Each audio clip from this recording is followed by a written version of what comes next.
Hi BookTube, I am here today with a book review. Today I will be reviewing The Cider House Rules by John Irving. This is a book that I read as a buddy read with Amy over at From the Dusty Bookshelf. She has not uploaded her review yet, and it will probably be coming out in this following Monday, but I will leave a link to her channel. If for some reason you are not subscribed to her channel, you definitely should be. Because she produces great content. Now, the Cider House Rules, if you are unfamiliar with it, like I was, I knew it had something to do with abortion, but I didn't know too much about the plot. So the Cider House Rules is about the orphanage of St. Cloud's, which is in rural Maine. St. Cloud's is, the head of St. Cloud's is a doctor named Dr. Lark, and Dr. Lark not only takes the orphans that women give birth to when they come to the orphanage, he also does abortions for women who wish them. This is in the early 1900s, and when abortions are still illegal. So he gives women two choices: an orphan or an abortion. And one of the orphans who was born at St. Cloud's, his name is Homer Wells, and Homer goes through some disastrous attempts through trying to be united with a foster family and leave the orphanage, like is the goal for all orphans, but he always ends up back at St. Cloud's, and he spends the entirety of his childhood there and really becomes the child of the orphanage. And this book is about both of their journeys. Dr. Lark looks upon Homer Wells as not just a protege or someone to mentor, but really as his son. And Homer Wells is the closest thing that he has to a son, and they really do love each other. So this book is about Homer's journey to adulthood, and what he does beyond St. Cloud's, and what could pull him back to St. Cloud's. I have to admit that I was kind of disappointed. For a book about abortion, it really is about two men, and which would be fine, except for the fact that that there aren't ever any well-developed female characters in this. There are none. There is another orphan at St. Cloud's, Melanie, who was abandoned as a child and left at their doorstep, and she and Homer Wells begin a sort of romantic relationship that develops out of proximity, despite the fact that she is a bully, and she is incredibly emotionally traumatized. But it's frustrating because Irving can't resist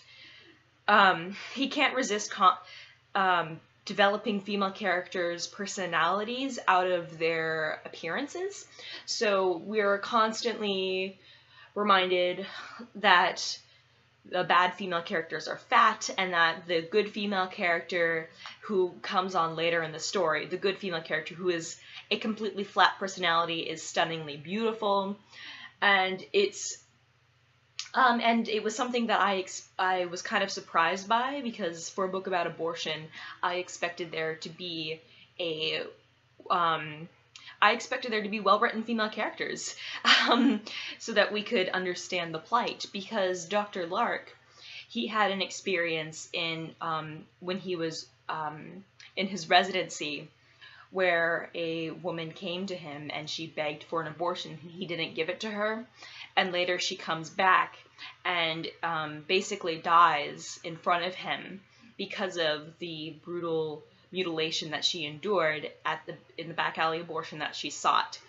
And the whole thing really has a sort of like savior complex, if that makes sense. Like, it's not actually about the women who are in these situations, it's about the men, Dr. Lark mostly, who is going to sacrifice everything to save them. And so it's, oh, look what a great and wonderful hero Dr. Lark is. and then these women are just nameless and faceless and mostly mean nothing, except for to propel Dr. Lark forward within his character arc. This really reminded me of To Kill a Mockingbird in that sense, because similar, Dr. Lark reminded me of Atticus Finch. Because the story in To Kill a Mockingbird isn't about the black man who's accused of raping a white woman. It's about Atticus Finch being a hero for not being racist. And this is quite similar. It's not about the women who are so desperate to get abortions or that they'll hurt themselves or kill themselves in the process. It's about the man who is so heroic that he'll save them. So that was frustrating to me, because it felt like it felt supremely ironic, in fact, to have a novel where women's health is at the center of the plot line, but no well-developed female characters. So Homer Wells grows up, and Dr. Lark basically makes him his protege, and he wants Homer to become a doctor because he wants Homer to take over for him when he retires. And because he obviously abortions are illegal and not a lot of OB/GYNs will perform them at this time. So he is training Homer. He's training Homer, and he wants him to take over for him, and he wants him to go to medical school.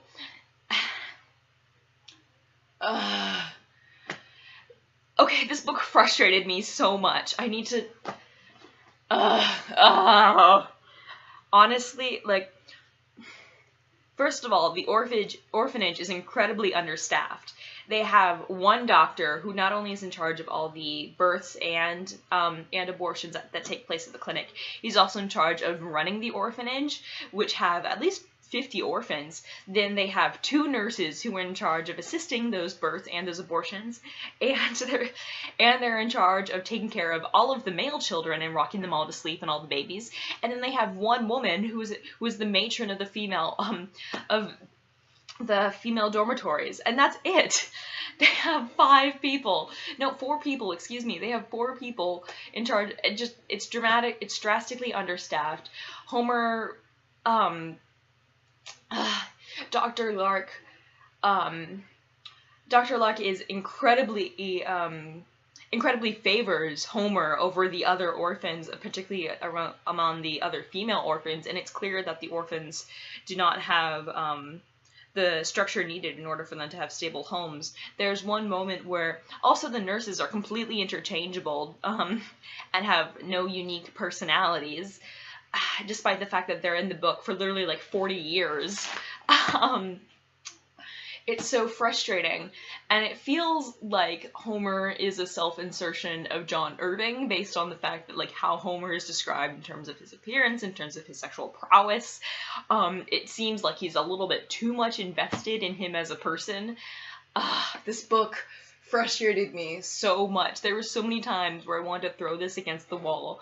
I'm sorry, I tried being restrained during this review, and it just didn't work. There's one point where someone who is very close to Homer seeks an abortion, and Homer just tells her what to do, and instead of actually listening to her. And that's incredibly frustrating and she just completely follows him around like a mute. And so for a book about women's choice, this actually doesn't allow women to make choices. Additionally, there is a love triangle later on in the story that I won't talk about too much because of spoilers. There's a love triangle, and, well, there's actually a dual love triangle, and it's resolved in such an immature way. One of the characters, sporadically and without any foreshadowing whatsoever, becomes a lesbian, allowing the happy couple to end up together.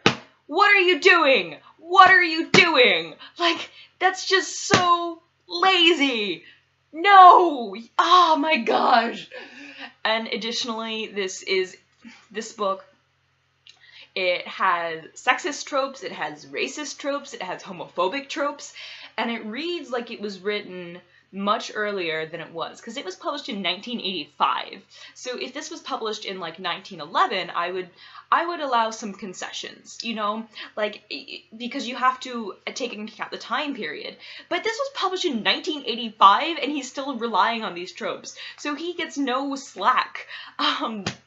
Like, oh my gosh. I can't. This book was so frustrating because I had such high hopes and because I invested so much time in it. Look at this. So much time. And Irving takes such a patronizing tone with all of his female characters.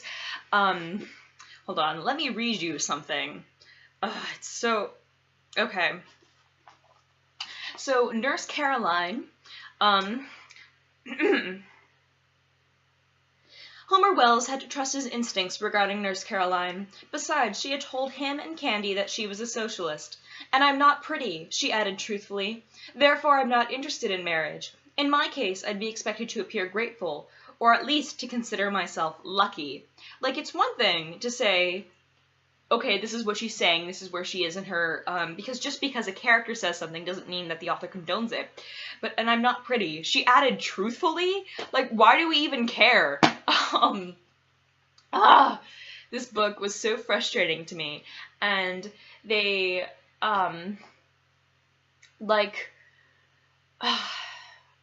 so many tropes, homophobia, racism, sexism, and the true victims in all of the situations are glossed over to show how heroic Homer and Dr. Lark are, which is incredibly frustrating. I gave this book 2 out of 5 stars, as did Amy. I think we were both very disappointed, but I think I was a little bit more emphatic in my disappointment than her. There's one part where one of the nurses, Nurse Angela, confronts Dr. Lark, and she says, "You have been sexist, and you have not been listening, and you have not been paying attention to female orphans." And she says something about becoming an obstetrician. They must inherently hate women. And I think, not that that's true of all obstetricians, but I think that this definitely explains a lot, and that was a very astute observation. It kind of had this, like, I think that was almost... It was such an astute observation as to Dr. Lark and all the men in this novel, because even though they are helping women, they inherently don't respect them. Yeah, it's not done well, it's sloppy, and I honestly think that this book is highly overrated. You can't resolve a love triangle by having someone spontaneously become gay. What are you doing? And then another love triangle is never fully addressed, and is it's just a mess. It's just a mess. I would not waste your time reading this book. I gave it 2 out of 5 stars because I thought it did start out quite well, and I had high hopes at first.